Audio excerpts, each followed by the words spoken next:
सन्माननीय मेयर तात्या आणि त्यांच्या सर्व सहकाऱ्यांनी या ठिकाणी आमंत्रण दिल्यामुळे मला प्रत्यक्षात या प्रदर्शनाला भेट देण्याचा योग आला आणि अनेक प्रात्यक्षिके काही कंपन्यांनी आणि कृषी विज्ञान केंद्रांनी या ठिकाणी प्रत्यक्षामध्ये लाईव्ह दाखवलेले आहेत।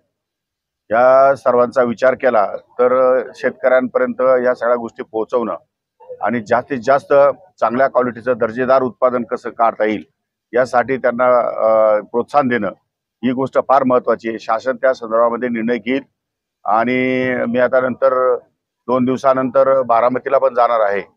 महाराष्ट्रामध्ये एकूण 50 कृषी विज्ञान केंद्र केंद्र सरकारने मंजूर केलेले आहे, त्यापैकी बारामती आणि नारायणगाव आणि आणखी काही 2-4 कृषी विज्ञान केंद्र आहेत जी बऱ्यापैकी काम करतायत, परंतु काही कृषी विज्ञान केंद्रांमध्ये काम अद्याप पाहिजे तसं नाहीये। त्या सर्वांचं ऑडिट करून त्या सर्वांचं सर्वेक्षण करून त्या संदर्भात योग्य तो निर्णय घेतला जाईल। साहेब, निवडणुकीमध्ये महायुतीने शेतकरी कर्जमाफीचं आश्वासन दिलं होतं, मात्र या आश्वासनाचा सरकारला विसर पडलाय का? सरकारला कुठेही विसर पडलेला नाही।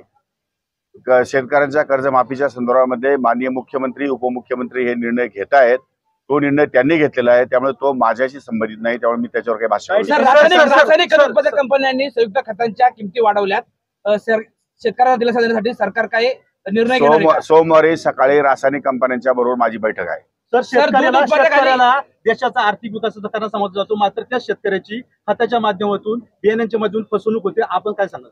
ज्यांची फसवणूक झाली, ज्यांनी आमच्या निदर्शनास ज्या गोष्टी आणून दिल्या त्यावरती चौकशी करून तात्काळ त्यांच्यावर कारवाई करण्याचे आदेश देण्यात आलेले आहेत।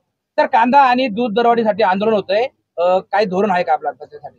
त्यासाठी निर्यात मूल्य दर कमी करण्यासाठी केंद्र सरकारला विनंती केलेली आहे आणि राज्य सरकारने दूध दरासाठी 7 रुपये प्रति लिटर या ठिकाणी अनुदान मंजूर केलेलं आहे। ते प्रत्यक्षात त्यांच्यापर्यंत पोहोचतंय की नाही त्या संदर्भातल्या त्या दुग्ध विकास विभागाच्या अधिकाऱ्यांशी चर्चा करून आपल्याला सांगेल। तर नाफेडच्या कांदा खरेदीमध्ये घोटाळा झालाय, सरकार त्याची काही दखल घेणार आहे का? सरकार त्यांच्या परीने चौकशी करते, केंद्र सरकारच्या अंडर आहे नाफेड, त्यामुळे केंद्र सरकारची चौकशी करेल। सोयाबीनचे दर पडलेत, शेतकरी अडचणीमध्ये आहे, शेतकऱ्याला दिलासा देण्यासाठी सरकार सोयाबीनची खरेदी सुरू आहे। सोयाबीनची खरेदीची मुदत वाढवण्यात आलेली आहे।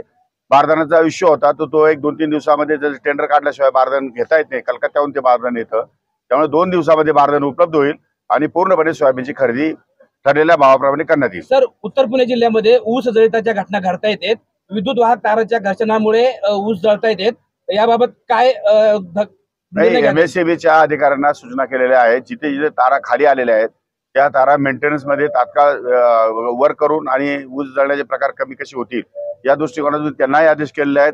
आणि अजून सरकार फुल टाइम काम या ठिकाणी कामाला लागलं नाही, परंतु या सर्व जे काही अडचणी आहेत या संदर्भामध्ये निश्चितपणे संपूर्ण भागाचं सरकार अवलोकन करेल आणि त्या दृष्टीने कारवाई करेल।